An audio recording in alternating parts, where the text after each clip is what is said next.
Nous allons maintenant à la rencontre d'un homme qui souffre d'hypersensibilité chimique, une intolérance en fait aux produits contenant des solvants, une maladie peu connue en France, au contraire des États-Unis ou du Canada. Nous recevrons justement le médecin Philippe Tournesac, spécialiste de cette maladie. Mais avant, je vous propose de regarder le témoignage exceptionnel de ce malade. Pour continuer à vivre, il doit fuir toutes les odeurs et vivre en reclus. Nathalie Rossignol, Luc Edric ont préparé ce Mag 6 du samedi.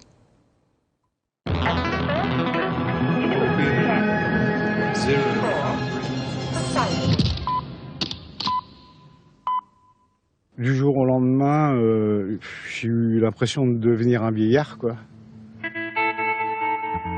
Voir la souffrance de quelqu'un qu'on aime et l'impuissance à pouvoir l'aider, quoi. Moi, mon univers s'arrête au bout de la route et ici. La liberté, on l'a plus, quoi. Enfin, elle est infime pour moi et elle est inexistante pour lui. De toute façon, je ne reviendrai jamais comme avant. Dans sa vie d'avant, André Griffon était chauffeur-livreur de poussins. En 2002, il est exposé sans protection à des produits dangereux, à forte dose. Nous l'avions rencontré 2 ans après l'apparition des premiers signes de sa maladie, en présence de sa femme et de son délégué syndical. J'étais amené à désinfecter les véhicules.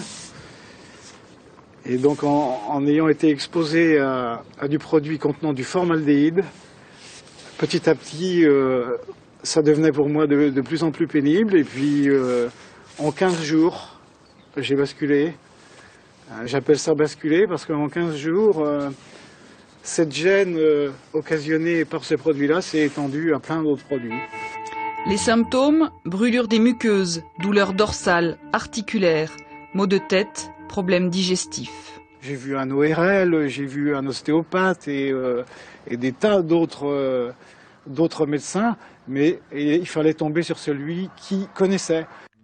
C'est un médecin du service de pathologie professionnelle de l'hôpital de Nantes qui met un nom sur ce mal, le syndrome d'intolérance aux odeurs chimiques. Seul traitement préconisé, fuir ces odeurs. Depuis plusieurs années, André a choisi pour s'en protéger de ne pas dépasser les frontières de ce jardin. Dans sa maison, excepté sa femme, personne n'entre, ni ses filles, ni même ses petits-enfants, de peur que les odeurs ne s'incrustent. Exceptionnellement, André nous invite à le suivre. Du fait de notre présence, il porte un masque. Bon, alors là, c'est la porte de ma chambre. C'est en fait l'ancien salon. Et là, personne ne rentre. Partout, André traque les odeurs. Quand il passe l'aspirateur, le moteur reste à l'extérieur. Dans la cuisine, la nourriture est laissée à l'air libre pour la débarrasser des odeurs d'emballage. Dehors, ses vêtements bio sont aérés avant d'être portés. Son ordinateur diffusait des particules malsaines. Il a dû l'enfermer dans une armoire ventilée et reliée à l'extérieur par le conduit du sèche-linge. Là, enfin, j'ai pu reprendre contact avec le monde des vivants, en fait. C'est une ouverture sur le monde extérieur que je n'avais plus. Son autre lien avec le monde, c'est Laurence, sa compagne. C'est elle notamment qui s'occupe des courses, et tout est bio évidemment. Tout ce qui est raisin, les raisins rouges, il peut plus, il les digère pas. Les raisins blancs, c'est bon, ça pose pas de problème. C'est un casse-tête de tous les jours quand vous venez faire vos courses? Ouais, enfin, c'est devenu une routine pour moi. Alors bon, ça va, mais ouais, au début, je passais un temps fou parce qu'il fallait que je lise des étiquettes. Il a tellement d'intolérance que bon, c'est vrai que c'était un peu compliqué. Les intolérances alimentaires, une autre facette chronique de la maladie. Ça, c'est un stand où je m'arrête rarement, de temps en temps pour moi. Mais pour Dédé, c'est terminé parce qu'il ne le digère plus, ça lui déclenche des diarrhées et malheureusement, il ne peut plus en manger. C'est dommage parce qu'il en raffolait. La nourriture n'est plus un plaisir. Non, c'est vraiment juste pour s'alimenter, quoi. Pour lui, c'est plus un plaisir. Le côté plaisir est vraiment parti. Plus de plaisir et beaucoup de souffrance qui, à un moment donné, ont fait douter Laurence. Ça a vraiment été difficile. Je me suis posé la question, je reste, je pars, voilà. Forcément, ouais, je me la suis posée la question. Finalement, Laurence s'est accrochée. Je pense qu'il souffre assez comme ça, je vais pas en plus en rajouter et j'ai pas du tout envie de le laisser tomber. Donc non, c'est une bataille, c'est pas un sacrifice. La bataille, on va l'amener ensemble jusqu'au bout.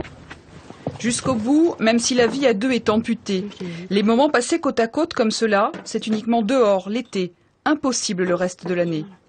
On reste éloignés, on est souvent chacun dans notre pièce ou alors on reste pas longtemps dans la même pièce en même temps. Le soir pour manger, il mange dans son salon et moi je mets une chaise dans le couloir. Comme ça on arrive quand même à communiquer, mais à distance on a 4 mètres. 3-4 mètres, qui nous séparent. Depuis combien de temps est-ce que vous l'avez prise dans vos bras? C'est loin. Ouais, c'est loin. Elle serait partie, j'aurais compris. Ça aurait été vachement dur, mais j'aurais compris. Parce que supporter tout ce qu'elle est obligée de supporter, franchement... D'innombrables privations, plus de vacances, de repas ensemble chez les amis ou en famille. Noël et les cadeaux, c'est dehors avec les petits-enfants. Seule éclaircie, après 10 ans de combats juridiques, la faute inexcusable de l'employeur a été établie. Ce qui m'est arrivé à moi, aujourd'hui c'est codifié, c'est reconnu, donc que ça serve à d'autres. Ouais. Voilà pourquoi je fais ça. Comme André, ils sont en effet des milliers à souffrir d'hypersensibilité chimique. Mais pour l'instant, les recherches médicales menées aux États-Unis principalement n'ont pas trouvé comment alléger leur peine. Et nous retrouvons donc Philippe Tournesac, médecin donc généraliste. Bonsoir. Bonsoir. Vous êtes spécialiste de cette maladie, l'hypersensibilité chimique multiple. Alors là, ce qu'on a vu, est-ce que c'est vraiment un cas extrême où tous les patients que vous recevez sont dans cet état-là? Alors, c'est à la fois un cas extrême et en même temps, on reçoit paradoxalement peu ce type de patients.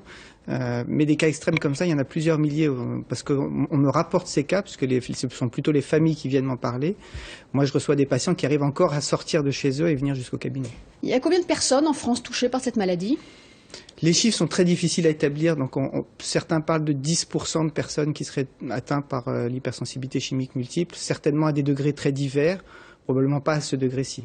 Cette maladie est reconnue en France ou pas? Elle est très très peu reconnue, pour ne pas dire pas reconnue. Il y a quelques patients qui ont bénéficié d'une vraie reconnaissance. Je crois qu'il y a 2 cas de patients en invalidité pour ce motif-là en France, qui vous donnent l'étendue de la non-reconnaissance. En fait, et c'est ce qu'on a vu dans le reportage, elle est vraiment difficile à diagnostiquer.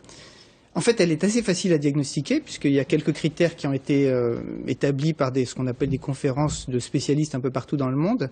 Donc il y a des critères qui existent aujourd'hui qu'on peut retrouver sur les sites d'associations spécialisées comme SOS MCS.